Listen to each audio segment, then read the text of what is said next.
Hey, oh gosh, just a quick little update. Just because anytime things change relatively fast, I like to make more updates if things aren't really happening. Probably not as many updates. I'm still probably like figuring something out or something. Not that I think anybody totally cares. This is Christy. If you are following me, we are following my journey on how to stay healthy, fit, stick to routines, and also have ADHD and all sorts of weird health condition things at the same time. 44 years old, so all sorts of things supposed to be difficult for me. Anyway, I just switched to the traditional diet. Everything was high fiber, high protein, low carb, but not no carb at all. They're definitely still having carbs, and low fat. I basically stuck with the same amount of calories that I was eating before, but added bulk to it. So now my body has to fight harder to get the same calories.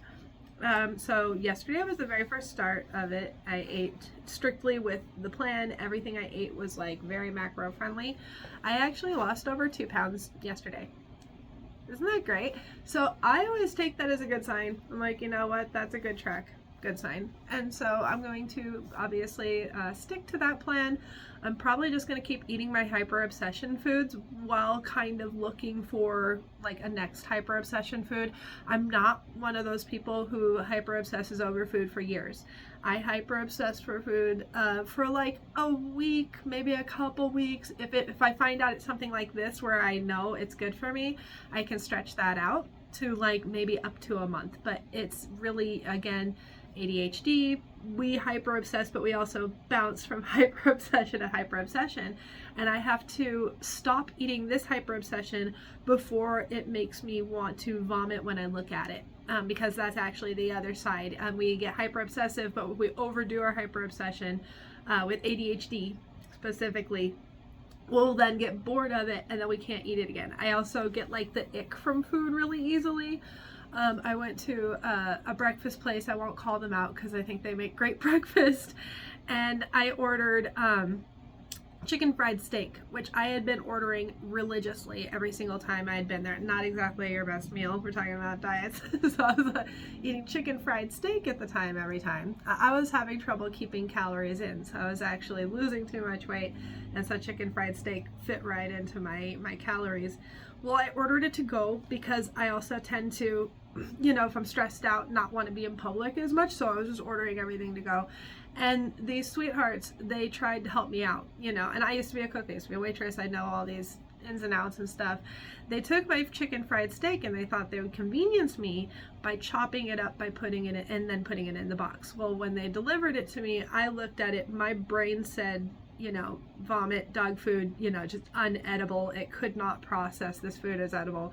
I took the box, I closed it. I had already tipped very, very well and paid for my meal. I handed it back to them and I was like, I'm sorry, I can't eat this, you know. And they were like, oh my gosh, can we remake it for you? I was, no, you can't remake it for me. And I have not eaten chicken fried since that day, chicken fried steak since that day. So we get the ick real easily, just like other neurospices out there. And so what I need to do is make sure that I find another high volume, high bulk food before I get the ick on this one. And I'm thinking it's either going to be like a salmon salad, a tuna salad, maybe like some kind of like chicken that can go in with it, but it's probably still going to involve cabbage as much as possible. Or I might try switching to like kale recipes. I might try to change out the yogurt or the cream cheese with like a cottage cheese recipe, even though there's a little bit of fat in there. Excuse me. But basically, just because things are working right now doesn't mean I can settle into it, because it is sort of like me eating hyper obsession food after hyper obsession food. I don't know. For me, it's like win-win-win because it's good for the budget and everything. And I'll just keep looking through some of these other recipes that all these little influencers are coming out with right now, and they're doing really, they're truly helpful with all this. And we will keep moving forward with this plan as long as it keeps working. The other thing is, I made a mistake in yesterday's video. I said that eating all this extra volume was going to speed up my metabolism. It doesn't. It sort of speeds up your digestion, though. It keeps everything kind of moving. It's good for colon health and all that stuff. You don't realize this, but your colon can actually stall out, and that's not very good for you. So when you're doing fasting and stuff like that, you technically can slow all that down and make it sluggish. High fiber, high bulky, but low calorie meals will actually help reverse that, and so it does help. What's going to help speed up the metabolism is the daily muscle building and calisthenics, and so I am going to continue doing that. I don't anticipate that I'll be seeing 2-pound weight losses every day. What we're actually looking for is anywhere from 2 to 4 pounds a week. It just sort of depends, and at no point should I ever feel hungry. At no point should I ever feel lacking. It's sort of like you feel almost like light but full at the same time, and we're looking for that kind of feeling. You want to feel like you're full, but that you're also like craving like more like your body, you can feel your body fighting for those calories, but you're full, so you feel good, and you take care of your muscles. If you feel any dips in energy, we're going to the vitamins, we're going to the beef organ vitamins, or the other option is to grab Pretty Easy protein, get a couple bites of the yogurt, grab a piece of chicken, grab a piece of, have a couple bites of the seafood salad, have a couple bites of something else healthy. Or even what I do with my leftovers, and this I'm probably still going to have as a backup, is like we took our tacos, and I always take the leftovers and I wrap them up into burritos and I put them in the freezer. So I might be willing to eat one of those every once in a while, but probably not too often, because they do have the giant tortilla thing in there. And I am still trying to be a little bit lighter on bread carbohydrates specifically.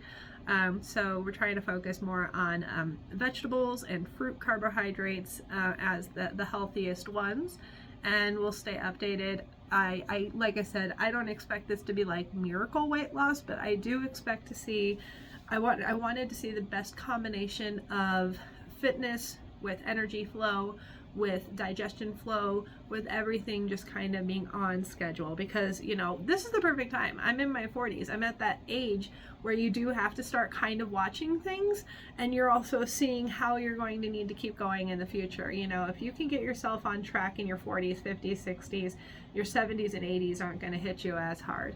And I intend on letting my blood pressure take me out in the end. It's low chronically. There's no cure for that. Of all the things I have, the one that's gonna kill me, I'm hoping does, because luckily, probably in my sleep. Cheers to that.